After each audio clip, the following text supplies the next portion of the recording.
Hi, so today's topic, a classic, maybe your favorite, differences between American and British English. So, first of all, what I really wanted to say in this video is that it's not that different. Indeed, when you consider both standards, or what could be standard for American and British English, you can notice that it's not that different. And I think maybe we couldn't even think about languages globally now, at least for English. You can see typically recent changes that happen basically in both varieties of English, American and British. You can, for example, consider the fronting of some back vowels, typically diphthongs, but not only. The foot vowel, goose vowel, goat vowel, mostly fronted in both American and British English.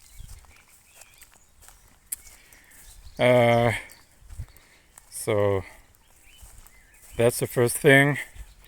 You can also consider typically vowels like or in British English o, toy, like oi, like a chose vowel, or pronounced with a higher starting point most of the time. So in British English, mostly due to SSB vowel shift, something like that, which makes the difference between modern British English and very traditional RP. And in American English, mostly due to the low back merger, card merger, card merger if you want. So we have this kind of slight shifts happening both in American and British English.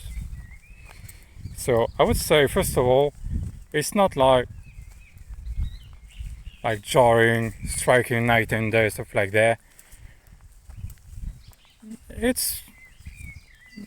There are differences, but the global framework, main framework, very similar between the two.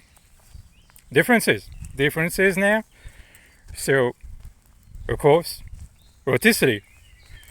That typically might be the first thing who comes to mind when we think about differences between American and British English. Typically,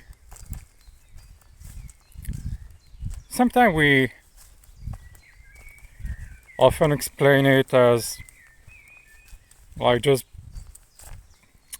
British speakers just dropping or not pronouncing the R sound in a coda, like at the end of a syllable. It's not that accurate. Actually, they kind of compensate the length for that loss, and sometimes the quality as well. So typically, if we take a word like star pronounced with, would be analyzed in American English as being the vowel A plus an R, star. In British English, it's similar sound, but instead of gliding toward the R, you just stay in the same position, just push it a bit longer in time. So star. And basically all the other vowels kind of work like that.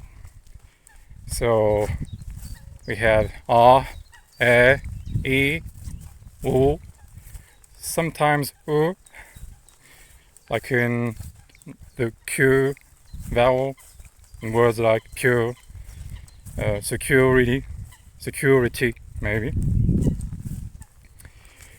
So that's the first difference. Second difference, we have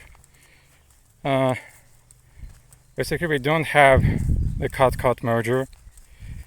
So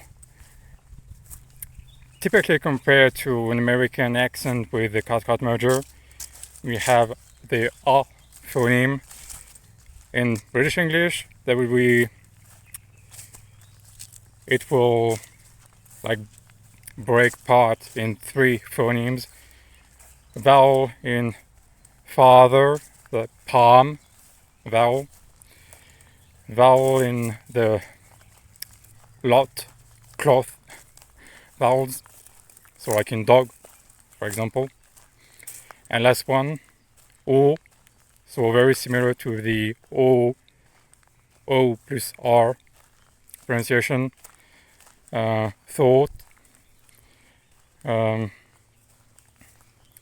So that is typically the main differences. Of course, after that you have vocabs, expressions, grammar, but if we only focus on pronunciation,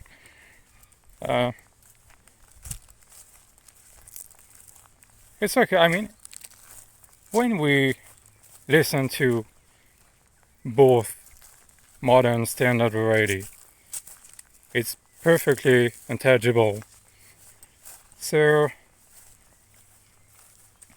if you truly have to choose, first advice would be choosing the one you prefer, simply. Second might be the opportunities you have to learn one of them, depending people you know, where you live. And if you, like, I would say, like if you have typically more trouble to pronounce the R, and your native language features a contrast between short and long vowels, maybe go toward more British accent. But you know, at the end of the day, you know, even a mixed between a 2 kind pronunciation would be fine, you know. At some point, you know, just international English, especially if you're not targeting a very accurate pronunciation, maybe just barely phonemic one.